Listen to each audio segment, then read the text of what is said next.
It is March the 26th, 2022, and our weekend reading in the book of Revelation is in chapter 7. After this, I saw four angels standing at the four corners of the earth, holding back the four winds of the earth to prevent any wind from blowing on the land or on the sea or on any tree. Then I saw another angel coming up from the east, having the seal of the living God. He called out in a loud voice to the four angels who had been given power to harm the land and the sea.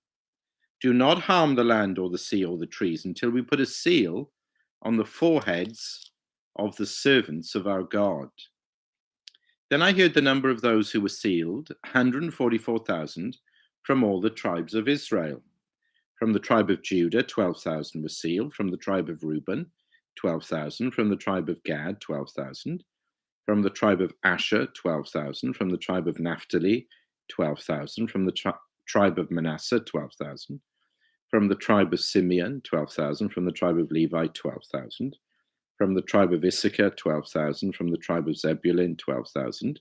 From the tribe of Joseph, 12,000. From the tribe of Benjamin, 12,000. After this I looked, and there before me was a great multitude that no one could count, from every nation, tribe, people, and language, standing before the throne and in front of the Lamb. They were wearing white robes and were holding palm branches in their hands, and they cried out in a loud voice, "Salvation belongs to our God, who sits on the throne, and to the Lamb." All the angels were standing round the throne and around the elders and the four living creatures.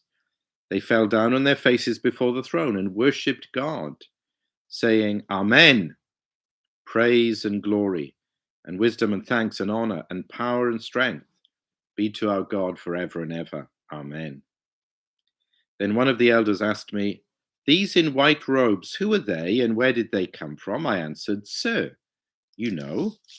And he said, "These are they who've come out of the great tribulation. They've washed their robes and made them white in the blood of the Lamb. Therefore, they are before the throne of God and serve him day and night in his temple. And he who sits on the throne will spread his tent over them. Never again will they hunger, never again will they thirst. The sun will not beat upon them, nor any scorching heat, for the Lamb at the center of the throne will be their shepherd. He will lead them to springs of living water, and God will wipe away every tear from their eyes. Amen. Well, the book of Revelation, we've got to chapter 7. And with this reference now to the 144,000, we might begin to feel that the book of Revelation begins to become a little bit too obscure for us. And certainly it's divisive. I mean, are these literal Jews? Is this a literal number? We know how obsessed the Jehovah's Witnesses are with this passage. It's all a bit too obscure and divisive, so let's ignore all of this. Let's just skip over it, shall we? Well, you see, here's the point. All of this was not written to mystify us or to cause controversy and division amongst God's people. We must assume that the first century hearers who received this book of the Revelation, they understood what John was talking about. Maybe not every detail, because there are things yet to be revealed and fully understood. We know that. But in basic outline, they would have understood what they were reading, because this was written to reveal and to prepare us for the future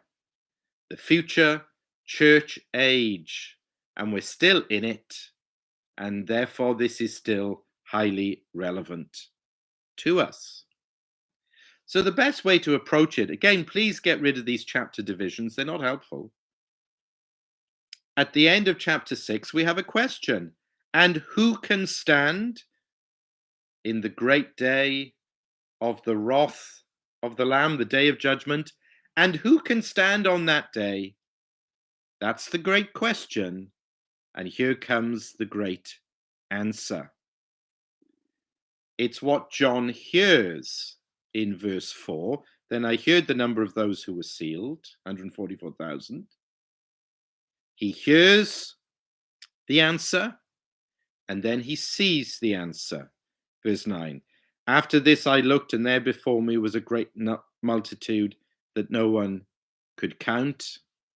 And I think that these are two facets of the same glorious diamond, or two sides of the same coin, two aspects of the same reality. We are talking about the people of God. That's what this chapter is all about. In verses 1 to 8, they are described as those who have been sealed. Verse 3, the seal that is upon them, which assures them deliverance from the coming judgment. Verses 1 to 3. And they are the servants of our God. So the sealed servants. And this number, well, 12 lots of 12. These are highly significant, highly symbolic numbers. The 12 tribes of Israel, the 12 disciples, the 12 gates of the New Jerusalem, and so on and so on. They are highly symbolic, talking of the perfect number, known only to God ultimately, the perfect number of God's people.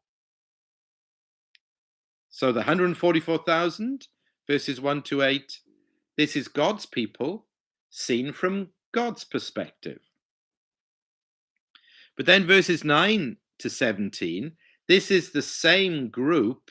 This is God's people now seen from a human perspective. After this, I, John, looked, and there before me was.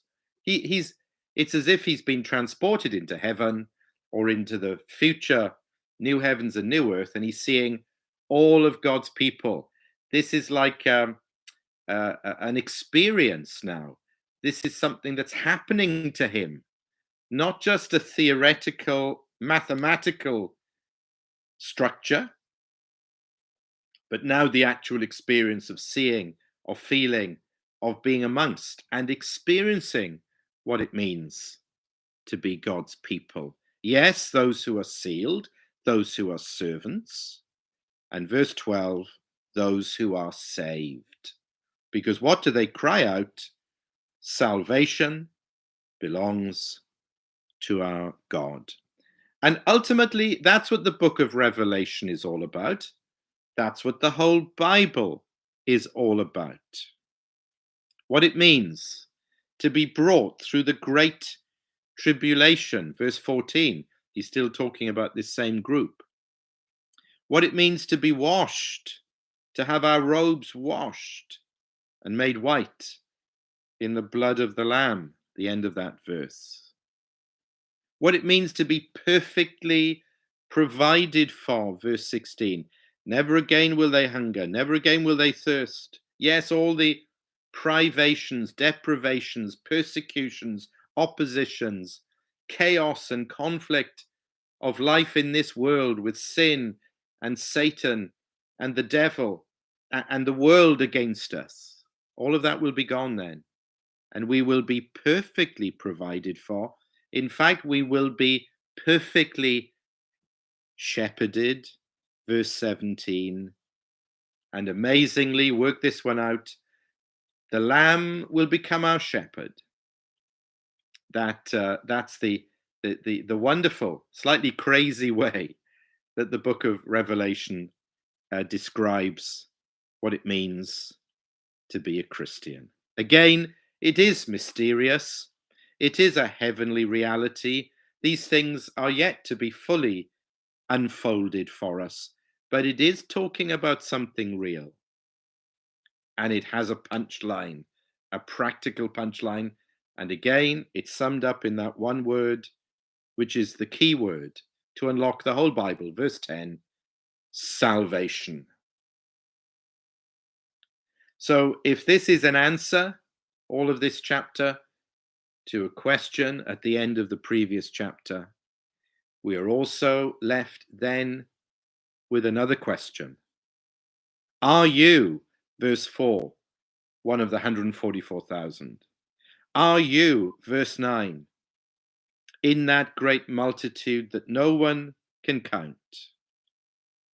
Are you saved? If so, verse 17, what wonders, what blessings, what comforts, what power, what glory awaits you. And God will wipe away every tear from their eyes.